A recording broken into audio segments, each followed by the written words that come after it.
is that we tend to think of the world as having a static or stable explanation outside of the world of appearances. And this stabilizes science, right, as the legitimate way of making sense of things, right? So if you're not looking through this lens, then there's something wrong with you.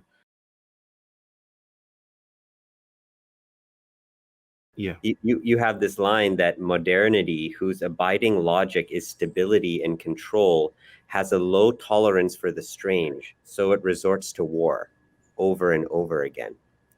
And this impulse, I'm curious to explore more deeply, this impulse to go to war, which we don't understand. And Arrival is a great metaphor example of that as a story.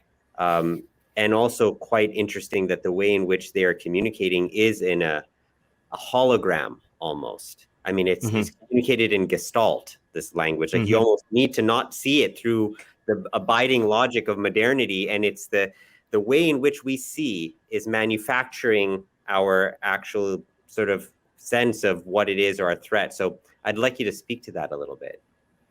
You've just inspired me to go watch that movie again. It's just, yes, I'm going to do it again. I'm going to watch it soon.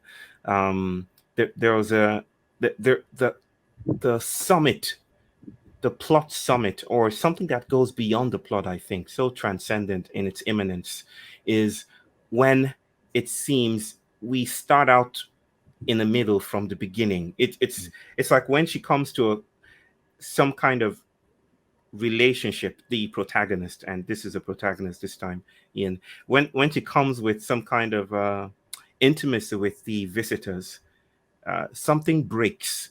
Time itself breaks, so that she's not able to see time in the way the others around her see it, the past and future. It's really what Slavoj Žižek would call an event, right? Something so miraculous that it unwinds time. It breaks through the linearity, the unbothered continuity, the toxic cyclicity, the stuckness, the repeatability, the familiarity. It just breaks through it. It breaks it open, and then suddenly you're in a new surface. You're in a new dimension altogether.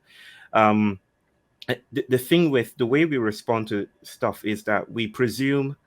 I think this is the instigation of modern architecture, urban arrangements, is that we tend to think of the world as having a static or stable explanation outside of the world of appearances. And this stabilizes science, right, as the legitimate way of making sense of things, right? So if you're not looking through this lens, then there's something wrong with you. So it's like all your views, we heard here in India in last year that some women in Kerala danced to the beach and mounted an altar made with biscuits and sweets and cookies. I think Americans will call it cookies. We call it biscuits because we're faithful to our British overlords. They mounted an altar and they worshipped the Corona goddess, right? Now, to many people, that's bunk. That's nonsensical. What you should be doing is creating public health systems, epidemiological responses, who's on the front line, what are your policies, and all of that. And all those are fine. They're not bad. It's just that when they obscure the multitudinous, duplicitous, trickster ways that the world engages itself, then we lose sight of the crossroads and we're stuck on the highway, right? So I don't think that there is a complete archive possible. I think just like throwing a stone or a pebble on the surface, and it creates different diffractive interference patterns, right? This event was transversal.